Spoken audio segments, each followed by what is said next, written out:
So there will be some forward-looking statements. Most of them will be incorrect, but I need to put this disclosure language up so we can see what it is. And now I'd like to get moving. So inflation has improved. It continues to get better, but it's still too high. And that's a positive that it's getting better. But the problem is the cost of living for everyone is getting worse. And we want to talk about the difference between the two and why that is and what we see going on. But inflation has been top of mind for investors, as is higher rates, slowing growth, government shutdowns, China and their problems, and the war in Europe. So lots on people's minds. As you can see from this chart, this shows you inflation from the CPI in a bunch of developed markets. And while we've had pretty dramatic improvements over the last year, we're still way above the 2% targets that most of these central banks have. And it does speak to the fact that there is more work to be done. And this inflation round has been a challenge for central bankers. I'll talk one of the reasons why I think that is, because I'm in the camp that I think Powell's done quite a good job. I think the ECB's done a pretty good job as well. I think the fiscal stimulus has been part of the problem. We'll come back to that. What you see here is that how over the last 4 years, you've seen a shift of rate increases and rate cuts among the 30 largest central banks around the world. And we are moving now into an easing mode where a lot of the emerging markets, and particularly China and Brazil, have been aggressive on rate cuts, but you are starting to see rate cuts increasing and rate hikes slowing considerably. And right now it looks like we're 1 or 2 more rate hikes away on most of the developed nations from being finished. So it looks like the work towards inflation is well underway, but there are some troubling signs, whether it's the labor costs in other areas that could move it back up. We'll talk more about some of the risks in a minute. The Fed met last week and they came out with their new summary of projections. And I think there are some positives and some negatives in this. The real positives are around GDP growth being significantly higher this year and next year than are projected even in last June, going up over 1% this year and 0.4% next year. But 1.8% growth in the longer run is problematic if we are growing our debts at the rate we're growing. So something to keep an eye on there. Unemployment not improving versus their projections by 0.3% this year and 0.4 next year and the year after. And PC being kind of in line. So I think the big shift, and this gets to the one on the bottom here, is when you're looking at the change for next year of what their projection was of June, from June to now, where they thought Fed funds would be, and it's 50 basis point less cuts. And we've been talking about this for some time for this year and next year for 24 and 25. So it's going to take a while to get the funds rate down. I think it's going to be even harder than their 25 projections are, unless there's a real problem in the economy. So we do see inflation improving, but it is a little bit stubborn. And I think we're going to see some upward pressures in the near term as we move into the winter. We're starting to see it in a number of areas. But the bigger issue is what it's doing for households. And every year, the Fed does a survey of household economics and decision making. And you can see going back to 13, are adults doing at least okay financially? It's been pretty good considering what we've been through, where 75% to over 70% of adults say they're doing at least okay financially. When you ask, are they worse off than they were 12 months before, from the pandemic forward, we're reversed a trend and are now moving upwards where far more adults are feeling they're worse off than they were before. The bigger issue comes into the shift on adults who are able to pay their month's bills in full. And you're starting to see that shift down. And I suspect when you see the 23 numbers, it'll have even a further downward shift. And I think the reason for that is pretty straightforward. And we'll talk about that a little bit more, but the cost of the basket that we live off of is going up faster than wages are going up for many. So just quickly, inflation is the measure, the increase and decrease in the price of goods and services over a period. Cost of living is the measure up or down of the prices of necessary items that we need every day. And the real issue is while inflation's coming down, cost of living has been a little bit more stubborn. And I just want to share quickly, there are three factors among many that influence inflation. The big ones are production cost, demand. But I think in the environment we've been in over the last couple of years, what's driving the inflation that we're experiencing the last couple of years has really been the stimulus from the fiscal side that's come in. The monetary authorities were doing their job, but when you came over the top over the last couple of years and added trillions and trillions of dollars of fiscal stimulus on top of the monetary stimulus that was already in place, that created a level of inflation that we are now facing with today. And really, where the Fed gets blamed, I think it's the fiscal authorities that really push the inflation over the edge, more so than the monetary. Not that they did it perfectly on the Fed or ECB. They stayed a little too long on some of their programs, but given the deck they were handed, I think they've done a good job. But this is the real issue for households, and this is what is going to impact company decisions as well. When you think about the things that go into the basket that affects your cost of living, in each of these cases, higher food costs likely, higher gasoline costs, you're already seeing them at the pump, higher utility costs, you're already starting to see them, higher interest rates and home loans, we're seeing them. Where you are seeing wages come up, but are they being handled evenly, and will it work for the long term to help offset those issues? So I think you're going to see households having some higher costs that are really coming through and that have been masked by the stimulus that's been in the system. And let me show you where that is. So as you can see here, consumers are at record levels of net worth. That is the black line, is the net worth line. And when you go back to 2008, you can see liabilities in the red have moved up, but not so much. And look at the assets moving up considerably. That's a positive. But let me give you some stats that came out today in Bloomberg. Outside of the wealthiest 20% in our country, Americans have run out of excess savings and now have less cash on hand than they did pre-pandemic. And I want to get into this a little bit more, and I'll give you some of the numbers as we go. But if you look at all deposits at commercial banks, significantly higher than they were pre-pandemic, right?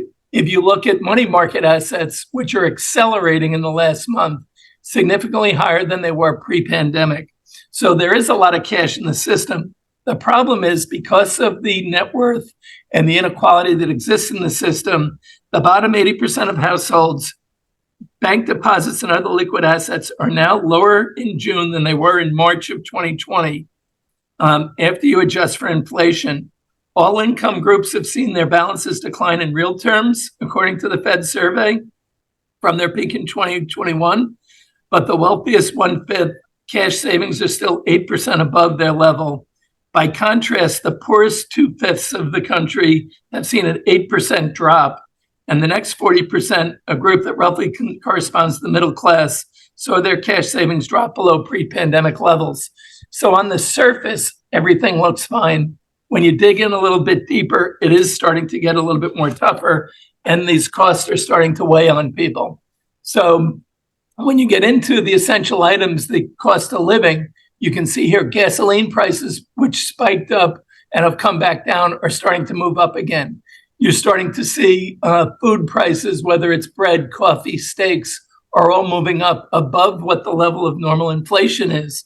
You add to that some of the other costs that we're starting to see at play, and you're seeing some real other issues where it's starting to come in, where it's getting worse. And I think this is going to be one of the issues that continues.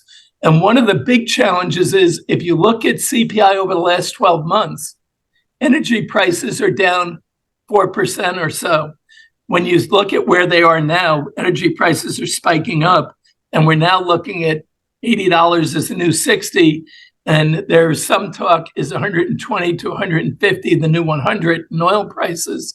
And I think if you see this reversal happen over the next 12 months, where is inflation going to be? It's going to be stubbornly higher than it is today, and that's going to put more strain on households for their cost of living as well.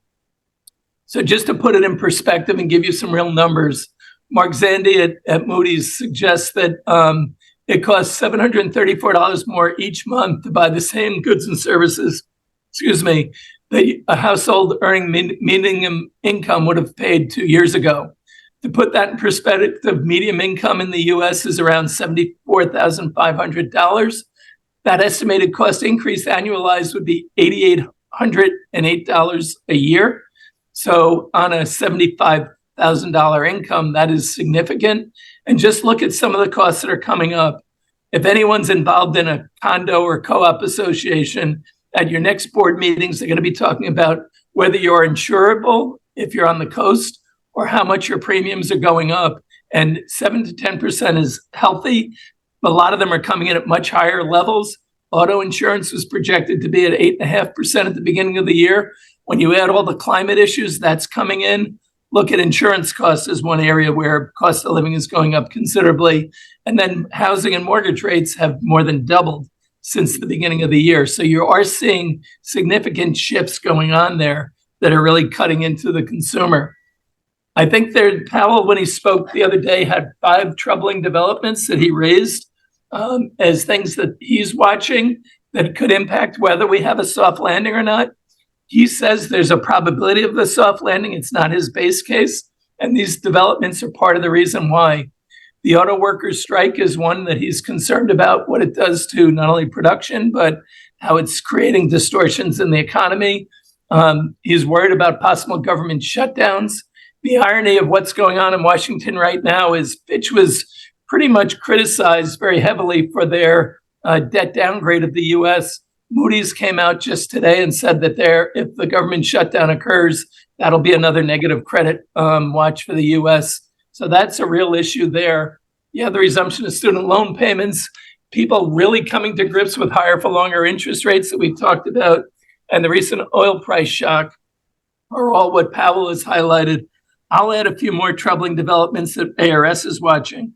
I think the weakening support for the Ukraine is a possibility, and I think at a time where we can't afford to allow Russia to win, I think that's something we have to keep an eye on.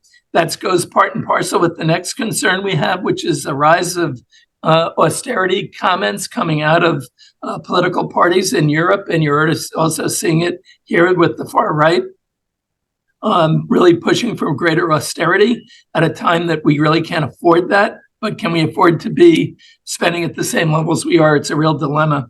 I think the demand for treasuries is something we need to keep an eye on, particularly as rates move up. Their treasury yields are attractive to the rest of the world, but you need to have the continued demand being met with that. Now you have a new source of demand with the shorts that are going on against the treasury market by hedge funds right now. If they have to cover, that could lead to a significant squeeze. We continue to worry about China and their property issues and their overall economy and the usual geopolitical nonsense that's been plaguing our system for so long.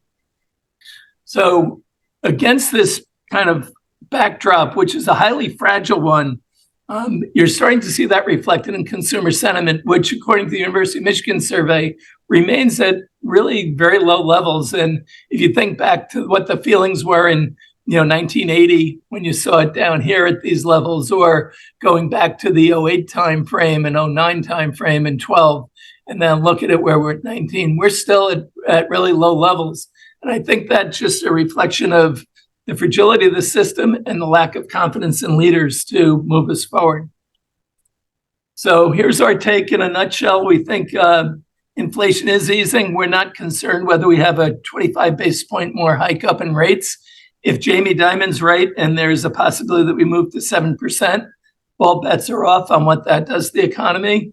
I think then the highly indebted companies will really be exposed and you'll see real issues. That's not our base case, so I don't think we're going to get there. We think inflation rates are nearing their peak, but we've been on the higher for longer kick for some period of time. We were surprised that the Fed and the market were so aggressive in their rate cut projections for next year. So we think they're coming back to where we've been for a bit. We don't believe policymakers can afford a recession given their amount that they've spent over the last couple of years and the limits that they have both from a fiscal and monetary perspective. But we are seeing big opportunities for companies driving productivity enhancements. But you have to be careful right now because the idea of a company having AI and being able to drive productivity enhancements are two different things. And you really need to back up fundamentals with the attractiveness of certain areas of the market. And you still need to follow the money. There are really well-defined areas of spend that are going on, both from government and corporations, that can work to give you opportunities that will move the needle on those businesses, as opposed to ones that are really relying on a consumer that's dealing with higher cost of living, which is embedded in the system. And it's not like inflation where it drops necessarily the next year. Cost of living tends to stay with you for some time. And then lastly, we think the governments are going to need to monetize their debt and deficits because they won't be able to easily reduce spending. And we do have increased needs for spending as the climate transition is going slower and more costly. And when you think about the world we're in today, you're starting to see a lot more redundancies created in the system that will push you to have higher costs in the system overall, whether it's because of global fragmentation, because of the changing terms of trade, or because of the need to increase national security. All those issues will weigh on the system and put you in a different spot than I think we've been in. So we're writing our latest newsletter, and I think the theme we're looking at is a return to the new old normal. So when PIMCO came out with the new normal following the financial crisis, it meant we were going to see rates lower for longer. We think we're moving back to more normal historic rates, but with a very different economy given the advent of AI, given the geopolitical issues, given the challenges we've had with the war and the pandemic and the new Cold War. It's going to be a very different economy. So you have to think about it with a different economy with old style interest rates, and where do you find opportunities as you move forward? So Jim, I'm going to stop there and open up for a conversation.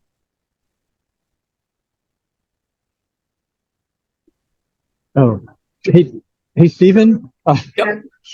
Coming in from the airport here, but actually a really good presentation, and I thought that your slide 18 was particularly important, and because on there, if you look at that, the last couple of bullet points are factors that are going to be draining money out of the economy, as opposed to like the UAW strike, which could potentially put more money, to the pockets of workers. But I just wonder if kind of that activity in and of itself is going to be able to keep a lid on things, given inflation where it is and how disposable income is getting, eaten up because of higher prices.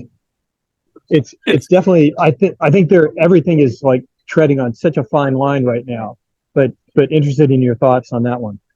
It's interesting. It goes back to what we talked about last week. If conditions are actually tighter than we think, that if these tightenings, these are in effect tightenings, oil prices are tightening on the system. Higher rates are a tightening of the system. So it is doing the Fed's work for them. So it's part of the reason why I think the Fed is closer to peak rates than people might think. But I don't think they have the ability, because of the other things that are on here, like the increased wages, what that does at 30% levels, which it's going to be between 25 and 30% where the auto workers strike ends up. You are actually seeing part of the Fed's work being done for them by external forces. So I do think, Bill, this does have both a positive and negative impact on the system. It really will depend on, will we create another shock into the system that creates even more problems? Because in addition to this, you have the higher capital requirements on banks that are actually reducing lending. So you have counterbalances to some of the inflationary stimuluses that are creating even more tightening. And you still have the Fed reducing their balance sheet by almost $100 billion a month. So there is tightening going on that is countering the inflationary pressures, but it does highlight the fragility that's there and why you have to be so careful about thinking about these issues and the other ones that I was mentioning too. the demand for treasuries is critical if we can't keep that going. But, that creates even greater vulnerabilities for the system. So I think you really have to play into mind more than just the headlines. And I think the headlines that are leading you astray. Adam? Yes, Stephen, great presentation. Thank you. Following on the reduced disposable income and lower savings, the consumer's running out of money. In this economy, the consumer is a driver in this economy. So my question to you is, who's going to pick up the slack? That's where the money, the government has, the amount of fiscal stimulus that's created the inflation that's hurting the consumer is actually becoming a benefit to corporations that are involved in the flow in the areas that they've highlighted, whether it's clean energy transition, all the acts that the Inflation Reduction Act, the National Defense Authorization, Chips and Science Act, those acts are defining where capital is flowing. And it's flowing back to the US. And it's part of our problem that Europe has is they have not, because they don't have a fiscal union, they haven't put a European program in place to counter the Inflation Reduction Act or China's own stimulative policies that they have that are very nationalistic. So the opportunity set is being defined by the government where they're telling you to put money and where corporations are backing it up. It is it's going to be a much narrower market. And I think we go through these periods where you have periods of excess, like we saw in the buildup of the internet bubble in the late 90s. You had this period where you had a handful of companies driving it. And then after that ended, you started to see a very big shift in how the economy functioned. And what worked coming out of that when you went into a low growth, lower interest rate period was energy, industrials, materials were the drivers because you had a new pocket of demand, which was China. Now we're saying the new pocket of demand is where governments are telling you capital has to flow, and it's around electrification, digitalization, lowering healthcare costs. It's about the tech change. So you have to go to those areas, whether there's enough money to solve everyone's problem. I can't answer that, but where for our clients, that's where we see the opportunity to make money is in that narrow set, that narrow window. So I think you have to think about it very differently. And the consumer will be fine. We'll just buy different stuff because we'll still spend, the lower income people are going to spend everything they have. And we'll constantly do that. And the high end will keep buying, but they'll buy at different stores. So Walmart's actually seeing trade down from the high end consumer back into their stores again. So that's the kind of shift I think you'll see. Paul? Thank you, Stephen. You're welcome. Hey, Stephen. Thank you. I heard you say, something about not following the headlines, looking at the detail. And I was at a conference this last week where everyone was talking about unemployment. The unemployment rate, has been steady, hasn't really gone up that much. Maybe it was up 0.1% year on year. But I've been following continuing claims and quit rates. And, both of those show, quit rates are up, or the rate of quitting has slowed down significantly, specifically in finance, real estate, construction. So people are not quitting their jobs anymore year on year compared to 22 to 21 to 22 versus 22 to 23. And now continuing claims are up, significantly in every state except like 4 or 5 states. They're up. It's up more than 10% year on year for the same week. So the question is is the models that I don't know, it's the Department of Labor that they use for these birth death numbers to come up with unemployment, why does at least continuing claims, why does that not match up well with the actual unemployment rate? Is it just the denominator and numerator keep changing, or the model doesn't really sync up right with reality in the short term? It only works in the long term? Well, the numbers are always squishy to begin with the government numbers. I think what's really going on is, to your question, is I think industries that were concerned about losing talent when we were locked down are starting to not be concerned about losing talent anymore. And the financial services area is a good example of that. They're letting go people, laying off people very aggressively right now because they're seeing what their future earnings look like, and they know they don't need the amount of staff they have. They held on to a lot of people. They also were holding off on eliminating open job recs, and now they're starting to eliminate the open job recs too. So some of the job posting numbers were jobs that could have been cut out at any point in time, but they didn't want it. They weren't of the mindset because they wanted to see what talent they could get. Now they're really facing the reality of they don't need the headcounts that they have in a lot of industries, and in other industries are coming to, and that some of the tech companies are in that same mode now, where they're not seeing that they need to hold on the same way they did.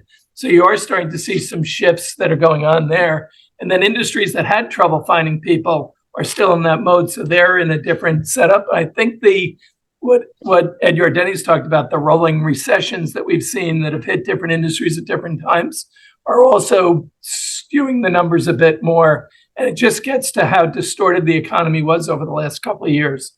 So I think it's going to take a little more time to get to a little bit more normalization of the numbers, because I think the pandemic and the distortions are still in there from the reopening and closing. I also think the numbers don't accurately count when you have multiple people working multiple jobs and the things like that. It gets a little harder to track them. So, and I don't know if that answers your question, Paul. Keep looking, look closer, I think is the answer. Yeah. Anna, Thank you. I think you're next.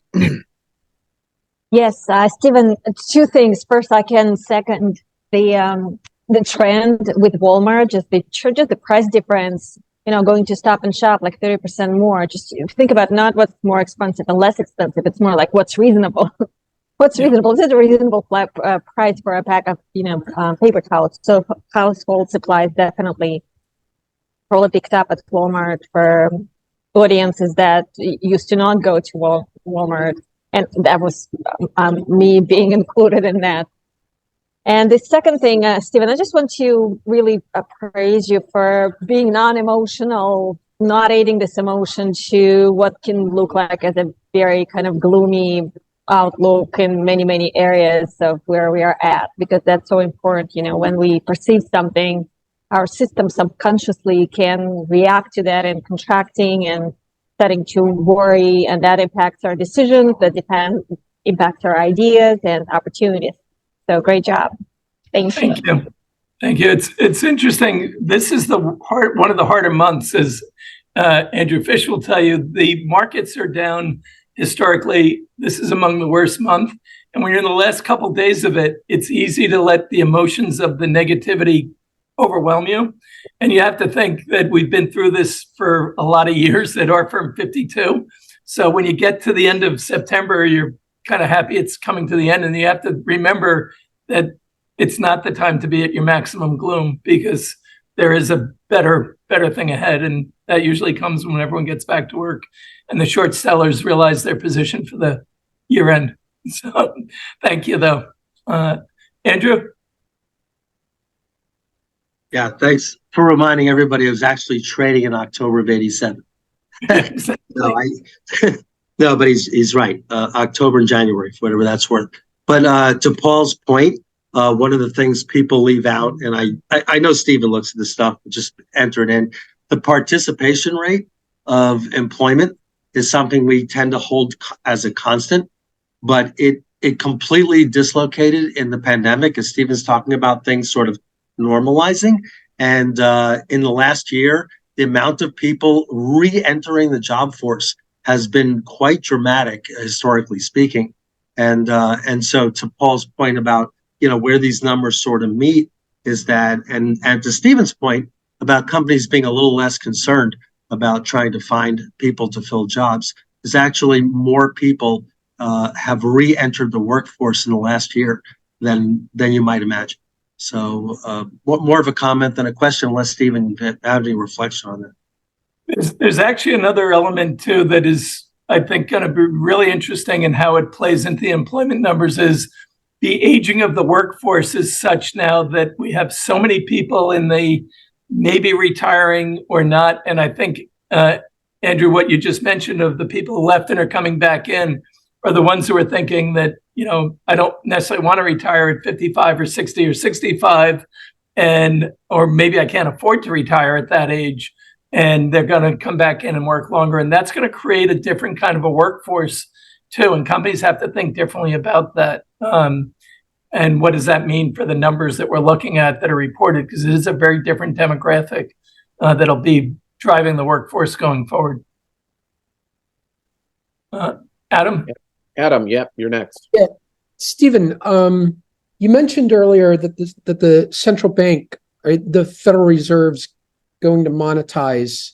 Are you talking about, what do you mean by that? I guess reducing the balance sheet, selling the assets? No, they're going to continue to do what they did after the financial crisis, which is when you think you're going to have a debt problem, to deal with the debt problem, they actually take on more debt by printing money. So when you're the reserve currency, you can print money to reduce the value of your debt, defease the debt that way by increasing the value of your assets. So they'll go back to QE if they need to do that, which is ironic because they did a little bit of that with the banking crisis in the spring. When the banks went under, they actually created a facility to support the banking system, which raised the balance sheet assets again by, I think, $400 billion.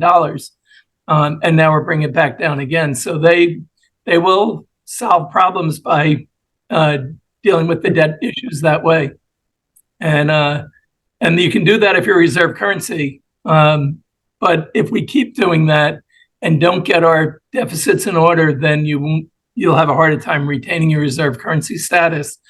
And one of the things I forgot to mention when we talked about the BRIC meeting and the BRIC summit and the BRICS Plus is if you looked at the new members that they were adding to that group, I think they account for something like 70.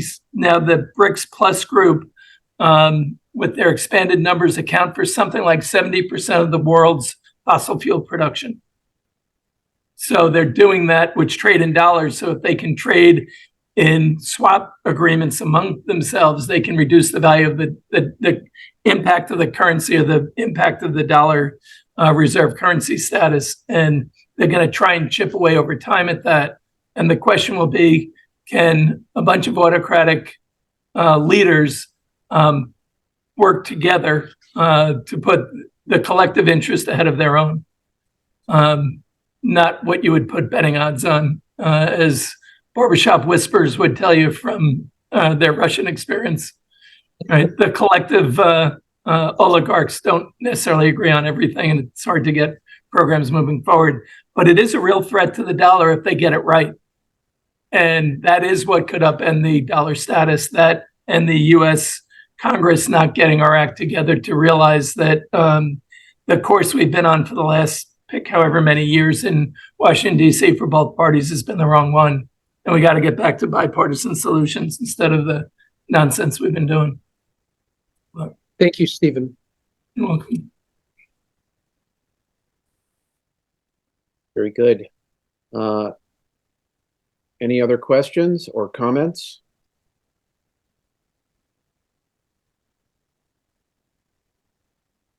All right. Thank you guys for showing up. For my part, we really appreciate you, Stephen. Week after week, really thoughtful, insightful content. Right down the middle, and incredibly valuable to 361 and the community. So thank you for showing up. Thanks. And I would just say, as a commercial for ARS, we did a call with Ed Yardeni last week. If you didn't have a chance to listen to it, it is on our website. And if you want a more positive view of the world, Ed did a great job of giving a very balanced but positive view of what's happening going forward. And he actually raised his chance of a hard landing from 15 or 10 to 25%, but still believes that the odds are favoring a soft or no landing over that. and he's calling for around 5,400 on the S&P at the end of next year. So if you want to hear a positive view of the world, and I think a very well thought out and very balanced view, take a listen to that. It was really good call. So, I thank find you, it guys. hard to believe, but I think Adam has a question. Yes, Stephen, I watched that his comments, and my question to you is, he talked a lot about rolling recession. Is that the reason he is so optimistic? Yeah, he's not waiting for a big bang because we've had a lot of little ones along the way. So yeah, that is it. That we've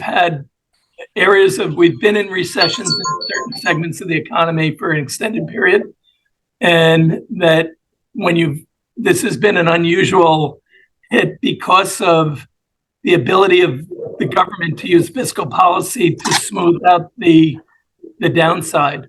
Now, the argument against that is that over the long term, You there? you're just prolonging. Oh yeah, I'm here. Are you there? Yeah, give me a second. I have to get off this thing. Okay. Hey, Jack. That they're just prolonging the inevitable.